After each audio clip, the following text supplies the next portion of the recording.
Hi, hello, welcome to our channel TS Exams Adda 24 All Competitives. Good morning all of you. ఈరోజు current affairs అంశాలలో భాగంగా మనం చెప్పుకోబోయేటువంటి అంశం నాబార్డు చైర్మన్గా ఇటీవల నియమితులైనటువంటి వారు గోవిందరాజులు గారు నూతన నాబార్డు చైర్మన్గా ఎన్నికవడం అనేది జరిగింది. మరి నాబార్డు యొక్క అబ్రివేషన్ గమనించినట్లయితే జాతీయ వ్యవసాయ గ్రామీణ అభివృద్ధి బ్యాంక్ నాబార్డ్ అని చెప్పుకోవడం అనేది జరుగుతుంది.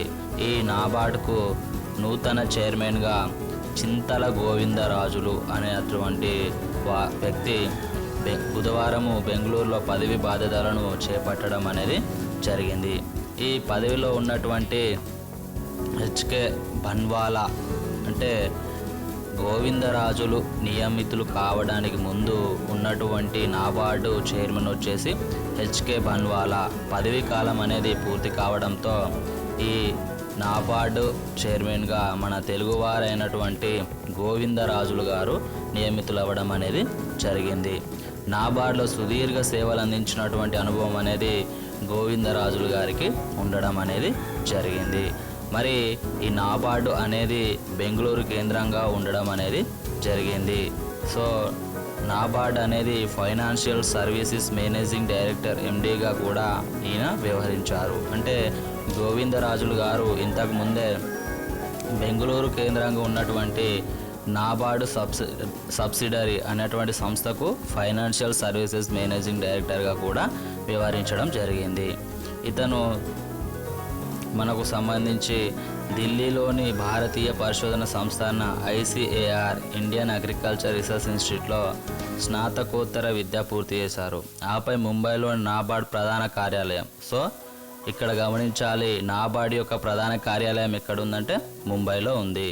అదేవిధంగా హైదరాబాద్, చండీగఢ్, లక్నో, బెంగళూరు ప్రాంతీయ కార్యాలయాలు కూడా ఈ గోవిందరాజులు గారు సేవలు అందించడం అనేది జరిగింది. సో మరి ఈ గోవిందరాజులు గారికి సంబంధించి అతను ఇప్పటివరకు చేపట్టినటువంటి పదవులను గమనించినట్లయితే గోవిందరాజులు గతంలో పలు ప్రతిష్టాత్మక సంస్థలలో పనిచేసినటువంటి అనుభవం కూడా ఉంది. 1996లో గ్రామీణ బ్యాంకుల విలీనానికి దారితీసిన గ్రామీణ బ్యాంకుల విలీనానికి మార్గదర్శనం, జాతీయ గ్రామీణ ఉపాధి హామీ మిషన్ ఆవిష్కరణకు కారణమైన షెడ్యూల్ కులాలు, జాతులు, ఆంక్షల పరిపూర్ణత, SGSY సమర్థత అనే అంశాలపై కన్సల్టెన్సీ ప్రాజెక్టులు కూడా గోవిందరాజులు గారు చేపట్టడం అనేది జరిగింది. అండమాన్ నికోబార్ దీవుల్లో రైతు ఉత్పత్తిదారులు పలు సంఘాలు కార్యక్రమాలను ఆవిష్కరించడం కూడా జరిగింది. పలు దేశాల్లో పర్యటించి వివిధ అంశాలపై పరిశోధన పత్రాలను రూపొందించడం కూడా జరిగింది. సో హైదరాబాద్లో అగ్రిబిజినెస్ ఫైనాన్స్ కార్పొరేషన్కు ఉపాధ్యక్షుడుగా కూడా పనిచేయడం అనేది జరిగింది.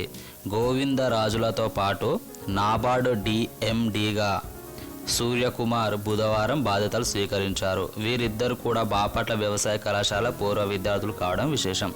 అయితే గోవిందరాజులు గారు నాబార్డు చైర్మన్గా బాధ్యతలు స్వీకరిస్తే నాబార్డు DMD డిప్యూటీ MDగా సూర్యకుమార్ అనే వ్యక్తి కూడా ఇతనితో బాధ్యతలు స్వీకరించడం అనేది జరిగింది.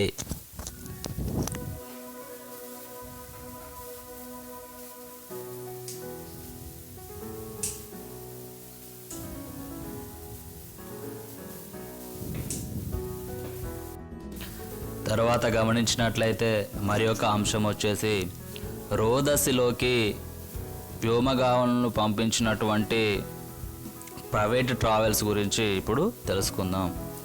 రోదసి ప్రయోగాల్లోకి తొలిసారిగా ఓ ప్రైవేటు కంపెనీ అడుగుపెట్టింది.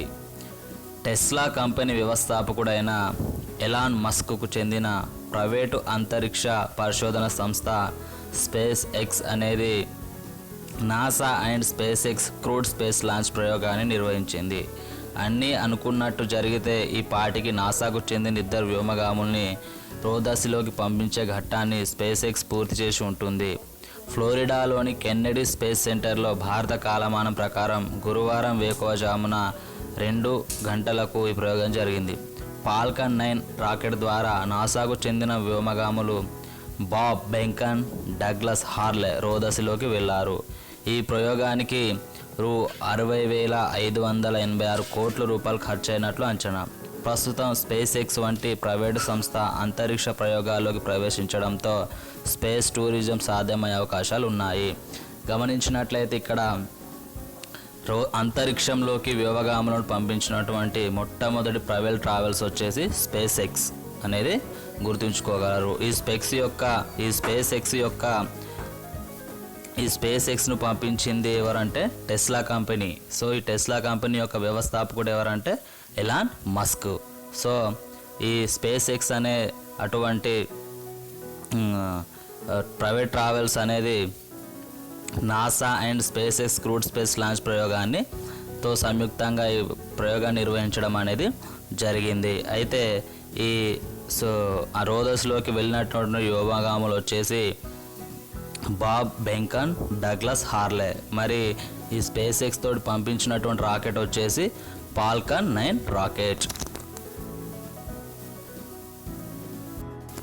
తరువాత గమనించినట్లయితే మరి ఒక అంశం వచ్చేసి వాయుసేనలోకి తేజస్ MK1 అనే అటువంటి యుద్ధ విమానాన్ని ప్రవేశపెట్టడం అనేది జరిగింది. భారత వైమానిక దళం తన తొలి light combat aircraft LCA అంటే తేజస్ MK1ను బుధవారం స్క్వాడ్రన్ నంబర్ 18 ఫ్లయింగ్ బుల్లెట్స్లోకి ప్రవేశపెట్టింది. తమిళనాడులోని కోయంబత్తూరు శివార్లో సూలూరులో ఉన్నటువంటి ఎయిర్ ఫోర్స్ స్టేషన్ ఇందుకు వేదికగా నిలిచింది. ఈ ఎయిర్ క్రాఫ్ట్ను బెంగుళూరులోని హిందుస్థాన్ ఏరోనాటికల్ లిమిటెడ్ HAL రూపొందించడం జరిగింది. ఈ తేజస్ MK1ను రూపొందించినటువంటి సంస్థ వచ్చేసి హిందుస్థాన్ ఏరోనాటికల్ లిమిటెడ్ HAL అనేది రూపొందించడం జరిగింది. ఈ సందర్భంగా HAL చైర్మన్ అయినటువంటి MD R మాధవన్ సంబంధిత పత్రాలను ఎయిర్ చీఫ్ మార్షల్ ప్రస్తుతం ఉన్నటువంటి వాయుసేన అధిపతి ఎవరంటే RKS భదౌరియాకు అందజేయడం అనేది జరిగింది. తేజస్ MK1 అనేది 4వ తరం సూపర్ సోనిక్ కాంబాయిట్ ఎయిర్ క్రాఫ్ట్లలో అతి తేలికైన అతి చిన్నదైనటువంటి యుద్ధ విమానం. ఇక్కడ గమనించినట్లయితే భారతదేశంలో తొలి light combat aircraft LCA Tejas MK1ను బుధవారము వాయుసేనకు అంకితం ఇవ్వడం అనేది జరిగింది. ఇది ఇక్కడ అంటే తమిళనాడులోని కోయంబత్తూరు శివార్లో సూలూరులో ఉన్న ఎయిర్ ఫోర్స్ స్టేషన్లో ఈ ప్రయోగం అనేది దీని పరీక్షలు అనేటివి నిర్వహించడం అనేది జరిగింది. అయితే ఈ తేజస్ MK1కు సంబంధించినటువంటి ప్రత్యేకతలను గమనించినట్లయితే ఒక ఇంజన్ ఉంటుంది. డెల్టా వింగ్తో కూడిన 4వ తర యుద్ధ విమానం ఈ తేజస్ MK1. హిందుస్థాన్ ఏరోనాటికల్ లిమిటెడ్స్లోని ఏరోనాటికల్ డెవలప్మెంట్ ఏజెన్సీ దీన్ని డిజైన్ చేసింది. అంటే ఏదైతే HAL ఉంది కదా దానికి సంబంధించి అందులో ఉన్నటువంటి ఒక విభాగమైనటువంటి ఏరోనాటికల్ డెవలప్మెంట్ ఏజెన్సీ దీన్ని డిజైన్ చేయడం అనేది జరిగింది. దీనికంటే తక్కువ వేగంతో ధ్వని కంటే ఎక్కువ వేగంతో ప్రయాణించగలదు. ఈ తేజస్ MK1 అనేది ధ్వని కంటే కూడా ఎక్కువ వేగంతో ప్రయాణించగలదు. ఈ తేజస్ MK1 యొక్క బరువు వచ్చేసి సుమారుగా 6,560 కిలోలు. సో ఈ తేజస్ MK1 యొక్క ఎత్తు గమనించినట్లయితే ఇది ఎంత ఎత్తులో పనిచేయగలదంటే 15 కిలోమీటర్ల ఎత్తులోనూ ఈ తేజస్ MK1 అనేది పనిచేయగలదు. ఈ తేజస్ MK1 యొక్క పొడవు వచ్చేసి 13.2 మీటర్లు. దీని పరిధి అంటే ఈ తేజస్ MK1 ఎంతవరకు దాని పరిధిని చూపగలుగుతుందంటే 1,850 కిలోమీటర్ల వరకు ఇది ప్రయాణించగలదు.